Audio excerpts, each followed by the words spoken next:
Les damos la bienvenida al taller de creación literaria para escritores. La dirección del taller está a cargo del escritor Juan Diego Mejía y busca fortalecer a escritores con proyectos narrativos en curso que requieran acompañamiento en la creación literaria centrada en el género narrativo, cuento, relato, crónica y novela. ¿Alguien tiene otra opinión? Yo quiero decir algo. Gloria. Yo inmediatamente leí el texto de Mónica. Me quedó la sensación de un texto de Jack London, pero con este Alzheimer selectivo mío me tocó buscarlo porque no me Colmillo acordaba. blanco, colmillo blanco. No, La ley de la vida. Pero es donde llevan a un esquimal, lo dejan Ajá. con unas ramitas para que prenda y aleje a los lobos. Y cuando se le acaben, ya. ¿Cómo se llama el cuento? Yo pensé que llamaba Colmillo La ley Blanco. de la vida. Sí, yo también pensé fue en ese, pero me quedó la duda y lo tuve que buscar. Bueno, ok. Lo que pasa es que Colmillo Blanco es el Entonces, famoso. sí.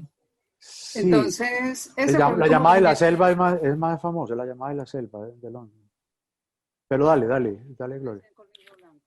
Bueno, el caso es que me sentí muy en ese cuento porque era casi que la misma historia, como la ley de la vida, que hasta ahora escuchando a Julio dijo algo como la ley de la vida, pero no lo dijo así. Yo dije, claro, es que el cuento lo que muestra es un poco eso, como la ley de la vida es, nos tenemos que morir y entonces, bueno, hay costumbres, estas que hemos leído en Jack London y esta sería dejar a los viejos en un sitio para que ya terminen de morir, pues terminen la vida.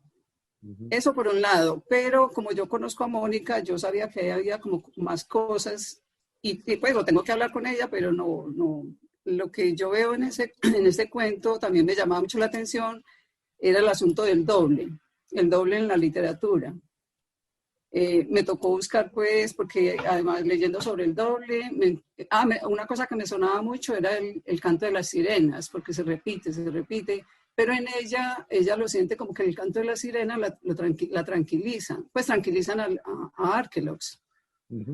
Y el canto de las sirenas, el mito pues, lo que dice es que las sirenas con su canto lo que van llevando es el bote o el barco o lo que sea hacia a que se estrelle contra las rocas, que es un poco lo que pasa aquí, lo dejan para que el mar lo estrelle contra las rocas, que por eso creo que lo del dolor sí aplica, es el dolor del cuerpo maltratado en ese acantilado, me imagino piedras filosas, que por eso la espalda donde las ratas lo van lamiendo y se sana. Entonces en ese asunto de leer sobre el doble, encontraba también una cosa con el asunto de la identidad pues, de nosotros los seres humanos, como nosotros, pues esa es nuestra búsqueda todo el tiempo, ese asunto de la identidad, porque no nos podemos ver, ni el mundo o sea, si logramos esa total armonía con el mundo, con el afuera,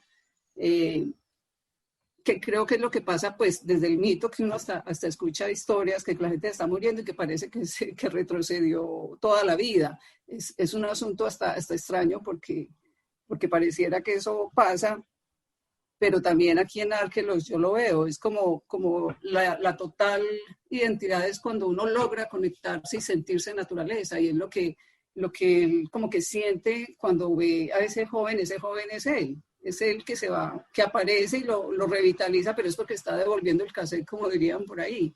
Entonces se devuelve a su juventud, a su vitalidad, pero en el fondo él está ahí muriéndose en las rocas. ¿Qué más encontré yo ahí? Bueno, no, era como eso, siento que Mónica estaba... bueno, y algo que dijo ahora una de ustedes, que recordé el día anterior y lloró. Claro, yo creo que él lloró fue por todo lo que vivió el día anterior, de sentirse otra vez joven, vital, y ya sentir que no, que en ese momento realmente se está muriendo. Entonces a mí me parece que eso sí es muy lógico ahí, cuando dice que lloró. Ok, Ya. Gracias, Gloria. ¿Quién más?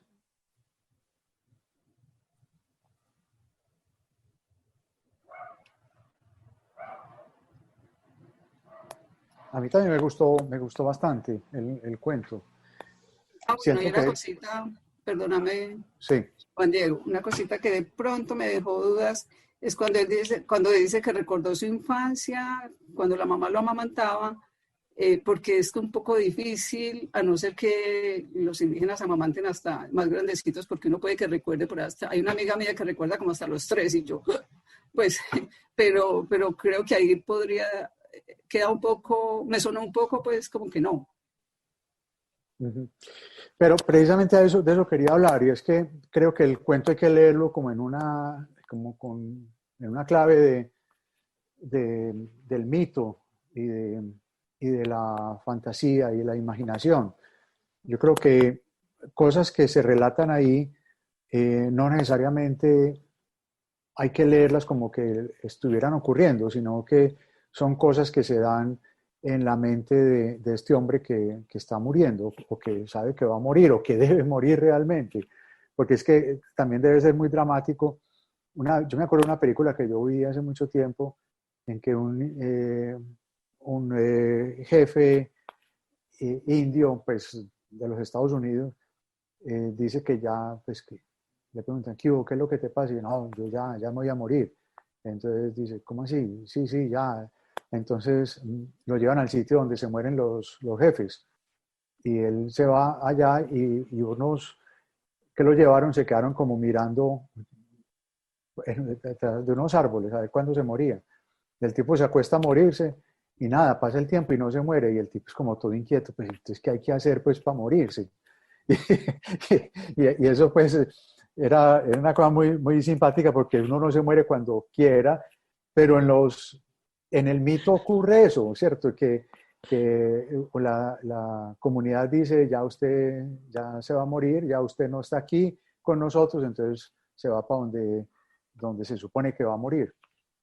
Y en ese sitio, pues ocurren muchas cosas que uno no sabe si son reales o no, como está diciendo Gloria, ese joven que ve corriendo por allá, no es que sea alguien que llegó, sino es el mismo, es la cabeza, la mente la que está eh, como devolviendo el cassette y volviendo a sentirse vital y a experimentar como todos los estados del alma que tuvo durante su vida.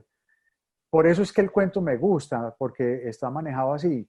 Sin embargo, tiene unas caídas que son muy fáciles de arreglar eh, cuando, pues no solamente estas cosas de esta repetición de unas expresiones, sino, por ejemplo, les voy a mostrar aquí cómo una cosa tan bella no la puede terminar diciendo cuando el sol apareció majestuoso. No, pues eso no cabe aquí. Eh, Majestuoso, pues ¿quién dice que es majestuoso? Pues eso lo ha dicho todo el mundo, pero este cuento, con un lenguaje como el que tiene, no debe permitir que se le filtren palabras como esta, ni esta repetición, ni la luna llena se apoderó del firmamento. Tampoco está bien. Estas son cosas contra las que tiene que luchar Mónica. Eh, Aquí yo señalé una palabra que es multitud de arrugas. Yo sé que multitud tiene la acepción también de mucha, pero multitud en sí misma no solamente es un adverbio, sino que también es un sustantivo, ¿cierto? Que señala pues una gran cantidad de personas. Entonces, inclusive ya más adelante vuelve a hablar de multitud, pero pues ahí sí me parece que tiene sentido. Cuando bueno, esa sí no la señalé.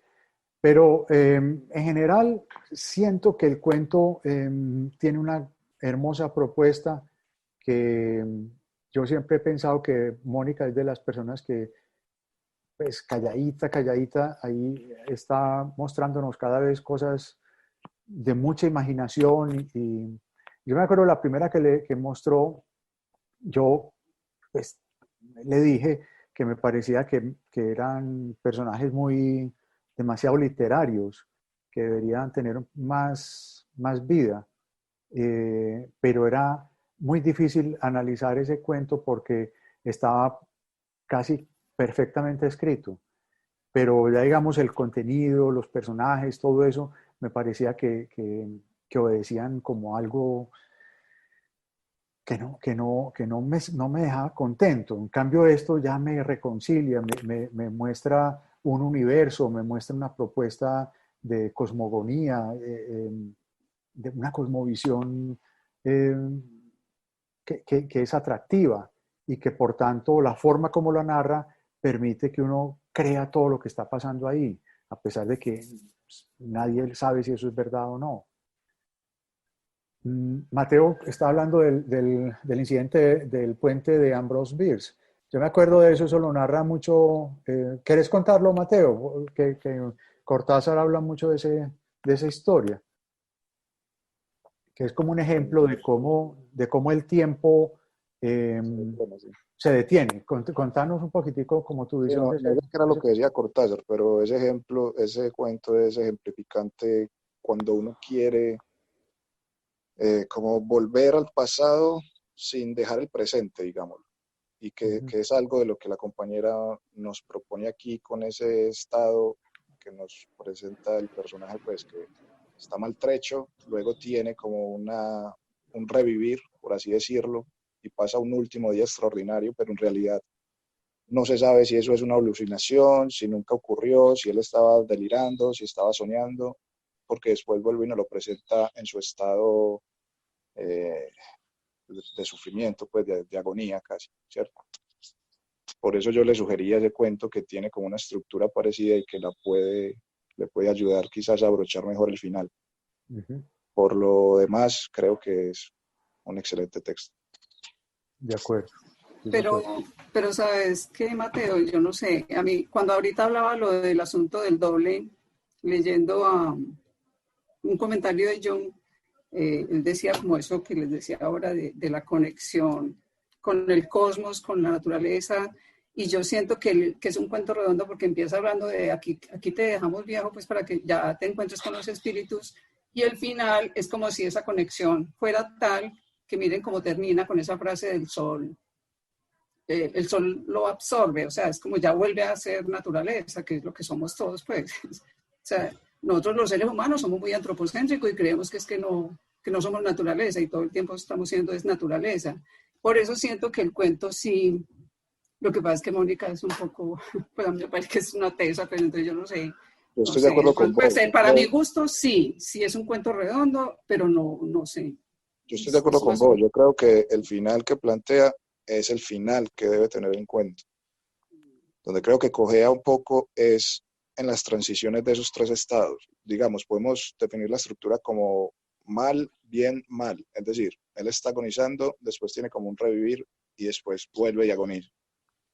Entonces, en la transición de esos estados es donde quizás puede estar el problema. No digo que haya que cambiar el final para nada. El final creo que es el que es, pero sí necesita como digamos, como darnos una pequeña justificación. Más que darnos es como insinuarnos qué es lo que pasó. O sea, si en realidad el tipo está soñando, si en realidad eso fue un delirio, si en realidad, o sea, qué fue lo que pasó ahí, porque creo que no queda muy claro. Bueno, no sé si sea necesario. Igual no está... Como, lo que yo digo es que como por la estructura del cuento, el lenguaje, yo no sé, yo lo siento como que es así, no sé. Bueno, pero igual no está mal pues repasar esa ella me dijo que ella escuchaba los comentarios, ya eso queda a manos de ella, pues. Sí, claro. Sí, no, y además son decisiones que ella toma, pero puede ser válido esa sugerencia que le está haciendo Mateo, y es cómo,